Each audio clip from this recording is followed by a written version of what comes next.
Yo suelo decir que me he atado a la política del déficit cero como Ulises al palo mayor, con la ventaja de que yo además tengo a mis ministros que le pegan tiros a las sirenas. Con lo cual vamos bien.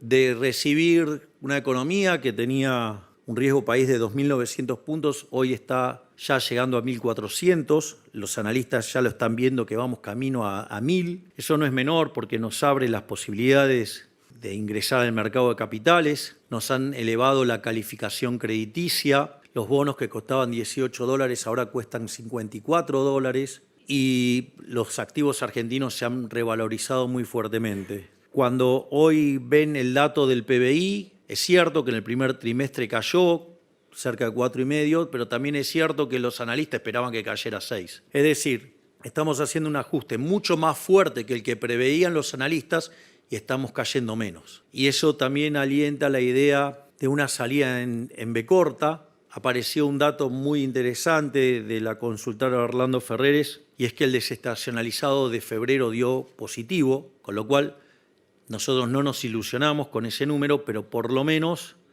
pareciera que vamos a estar encontrando en algún momento cercano en el tiempo ya el piso. Y muchos analistas ya están hablando de una recuperación en B corta, lo cual es entendible si uno mira el ritmo que está cayendo el riesgo país. Al mismo tiempo, estamos trabajando en lo que tiene que ver con la salida del cepo y en cuanto logremos terminar de sanear el balance del Banco Central, cuando podamos deshacernos de todos los pasivos remunerados y que se termine esta cosa nefasta de estar remunerando pasivos, eso lo que va a implicar es que se va a frenar la emisión de dinero por pasivos remunerados. Al mismo tiempo, otra cosa que vamos a hacer y que estamos trabajando es en una reforma del sistema financiero para ir a un sistema integrado con el mercado de capitales y construir una banca que sea anticorridas. La verdad es que hoy no sería un problema eso, porque básicamente el crédito al sector privado no financiero son 4 puntos del PBI, es decir, no tenemos sistema financiero, no hay sistema financiero. Por lo tanto, es interesante que empecemos a construir un sistema financiero que no necesite un prestamista de última instancia. Entonces, si esa reforma incluye integrar el formato de los bancos con un formato del mercado de capitales para que podamos ir a un sistema de banca libre, y eso nos va a permitir que cuando tengamos esa reforma podamos abrir el sistema financiero, que podamos levantar el cepo y en ese contexto además mandar la ley de no emisión monetaria, donde básicamente nosotros consideramos que el señoriaje es un delito, que es un robo, que es una falsificación, que es una estafa. Emitir dinero es una estafa. En ese sentido, si llegara a haber emisión de dinero, irían presos el presidente del Banco Central, el directorio, el presidente de la Nación, el ministro de Economía y diputados y senadores que hayan aprobado presupuestos con déficit fiscal.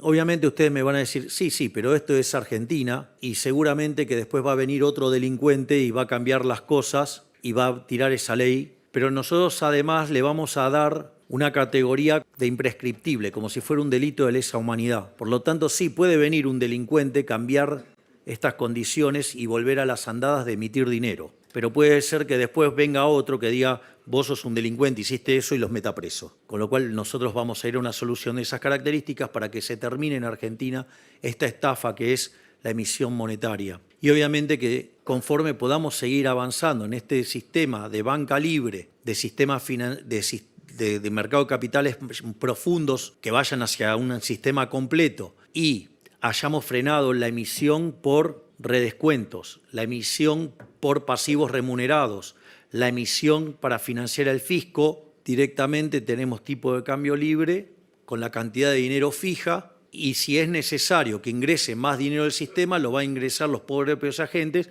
Por ejemplo, abren el colchón y van y empiezan a hacer transacciones. Es decir, con lo cual la monetización de la economía la van a ir dando los propios individuos con las monedas que quieran transar.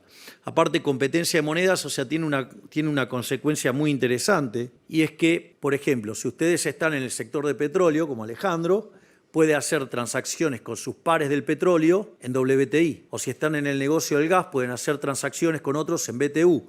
si están en el sector del campo, pueden hacer transacciones con otros con la soja en Chicago y así sucesivamente. Cada uno va a tener su propia moneda. Esto es equivalente a tener una canasta de monedas donde los ponderadores los determina endógenamente la gente. En lugar de determinarlo un burócrata a dedo, lo cual que siempre lo va a hacer mal, y si lo hiciera bien tendría que ser este resultado, y para eso lo hacen los agentes, así que no necesitamos un burócrata metiendo el dedo en ningún lado, porque en realidad ya saben dónde termina el dedo y más que el dedo termina siendo el brazo. Lo interesante, una vez que logremos esto, vamos a poder abrir el cepo, y cuando abramos el cepo, nosotros hoy tenemos en algún sentido un exceso de demanda en el mercado de divisas y un exceso de oferta en el resto de la economía, que significa precios bajos de los bonos, altas tasas de interés, alto riesgo país, significa exceso de oferta en el mercado de bienes, con lo cual hay deterioro en el nivel de actividad económica. De hecho, tenemos un PBI per cápita 15% inferior al del 2011. Tenemos la misma cantidad de puestos de trabajo en el sector privado que en el 2011. Y además eso implica, digamos, que aumenta la cantidad de pobres e indigentes y por ende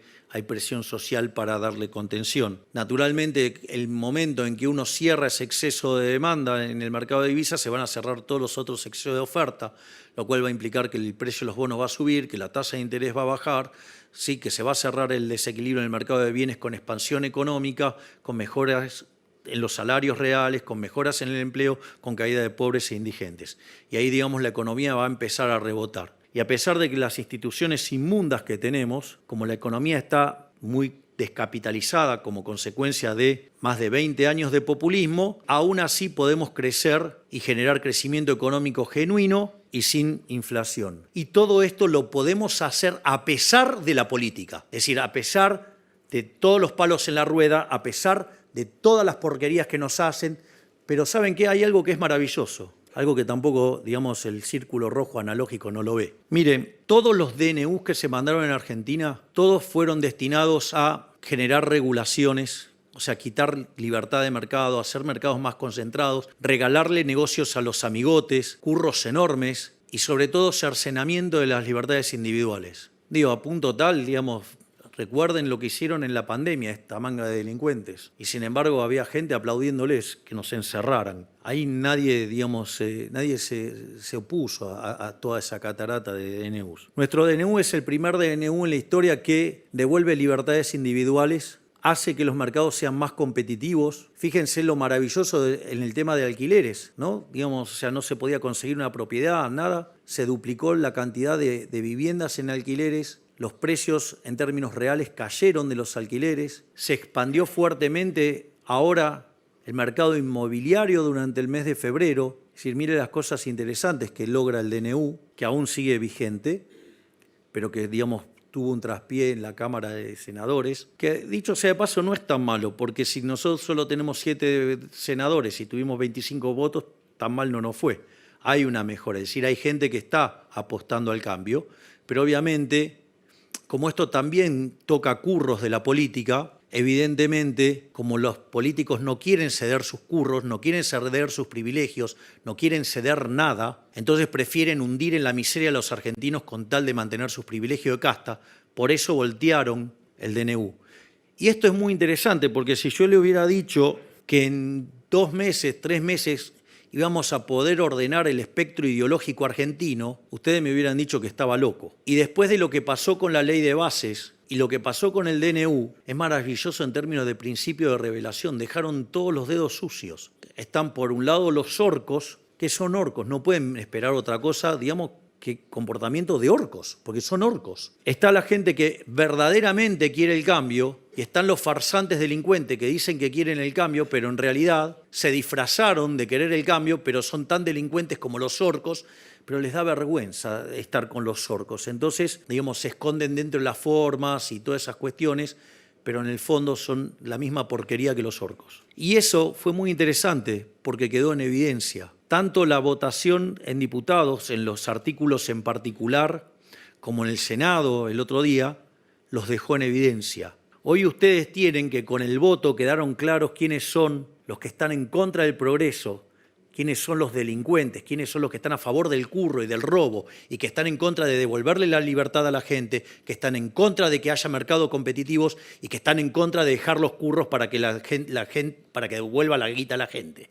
Es decir, entonces es maravilloso, porque en 3 meses terminamos sacándole la careta a estos delincuentes. Y eso también es muy interesante, porque no les va a ser gratis en la elección de medio término. Los van a pagar con los votos, esos delincuentes se van a quedar afuera. Y eso nos va a permitir que en las elecciones de medio término hagamos una elección muchísimo mejor que la que hicimos el último año, y eso es interesante, porque ahí vamos a tener otra composición del Congreso y todas las reformas que no hayamos podido meter ahora las vamos a meter en ese momento, a partir del 11 de diciembre del 25, y además le vamos a meter las 3.000 reformas que están pendientes y que no podemos sacar por este conjunto de delincuentes que son la máquina de impedir, que quieren que continúe el statu quo, donde ustedes pagan la cuenta y ellos se benefician. Por lo tanto, digamos, soy muy optimista respecto al futuro, porque estamos logrando un montón de cosas a pesar de la política. Y eso, además, la gente lo está viendo. Esto es muy interesante porque, a pesar de que estamos frente al ajuste más grande de la historia de la humanidad, el 70% de los argentinos reconociendo que están peor, hay datos muy importantes. El primer dato importante es que cuando nosotros asumimos, solo el 20% de los argentinos creían que de un año hacia adelante iban a estar mejor. Pero en enero ese número trepó a 30, en febrero trepó a 42 y hoy el número es 50%. Es decir, pese a que estamos peor en el presente, el 50% de los argentinos están convencidos que de acá para adelante vamos a estar mejor.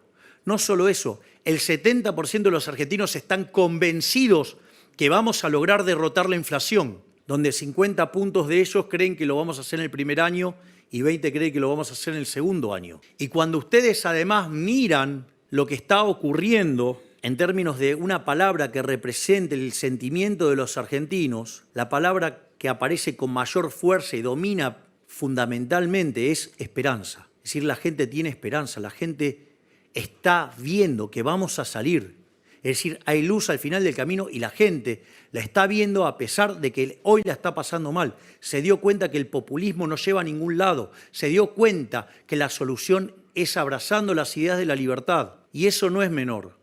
Si hoy fueran las elecciones en un balotaje, hoy estaríamos sacando un 58%, es decir, sería 58-42. Estamos, en lugar de más 12, estamos más 16. Y cuando ustedes le preguntan a ese grupo, digamos, a quién votaría en primera vuelta, votaría por La Libertad Avanza con 48%. Es decir, mejoramos el caudal de voto en un 60% respecto de lo que obtuvimos. Y eso significa que con eso solo ya ganaríamos en primera vuelta, porque la segunda persona en intención de votos es la señora Cristina Fernández de Kirchner con 20. Pero no solo eso, hay 10 puntos que si vamos por el caso más rudimentario, mitad y mitad, 48 y 5, 53. Por lo tanto, lo que quiero decirles es que hay esperanza. ¿Saben por qué hay esperanza? Porque la gente se despertó. Decidieron dejar de ser corderos y decidieron ahora ser leones. Por lo tanto, hay esperanza porque los argentinos están abrazando las ideas de la libertad. Por lo tanto, no solo que yo les voy a decir que vamos a estar mejor, ellos ya saben que vamos a estar mejor. Por lo tanto, Argentina sí tiene futuro, porque ese futuro es liberal. Muchísimas gracias.